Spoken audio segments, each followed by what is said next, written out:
అందరికీ praise lord. అందరు ఎలా ఉన్నారు? బాగున్నారా? మీరు బాగున్నారని మేము నమ్ముతున్నాం. ప్రభు కృప మీ అందరికీ తోడై ఉండును గాక.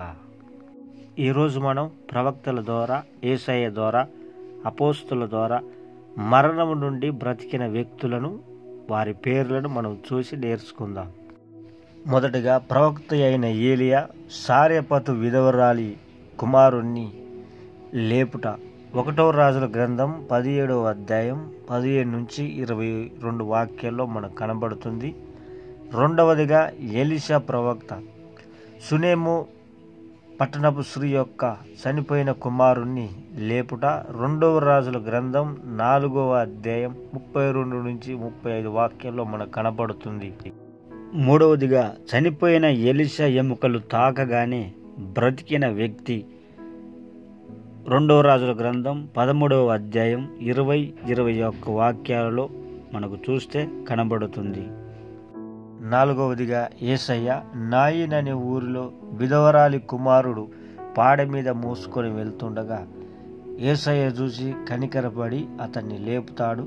లూకా సువార్త 7వ అధ్యాయం 11 నుంచి 15 వాక్యాల్లో మనకు కనబడుతుంది. ఐదవదిగా యేసయ్య 12 సంవత్సరములు కలిగిన యాయీరు కుమార్తెను లేపాడు. లూకా సువార్త 8వ అధ్యాయం 41, 42, 49 నుంచి 55 వాక్యాల్లో మనకు కనబడుతుంది. ఆరవదిగా యేసయ్య చనిపోయిన లాజరును లేపుట. యోహాను సువార్త 11వ అధ్యాయం 43, 44 వాక్యాల్లో మనకు కనబడుతుంది. ఏడవదిగా పేతురు చనిపోయిన తబితాను లేపుట. ఆమెకు భాషాంతరమున దోరకాని పేరు కూడా కలదు. అపోస్తుల కార్యం 9వ అధ్యాయం 36 నుంచి 40 వాక్యాలలో మనకు కనబడుతుంది. ఎనిమిదవదిగా పౌలు మేడగది నుంచి పడిపోయి చనిపోయిన ఐతుకును లేపుట.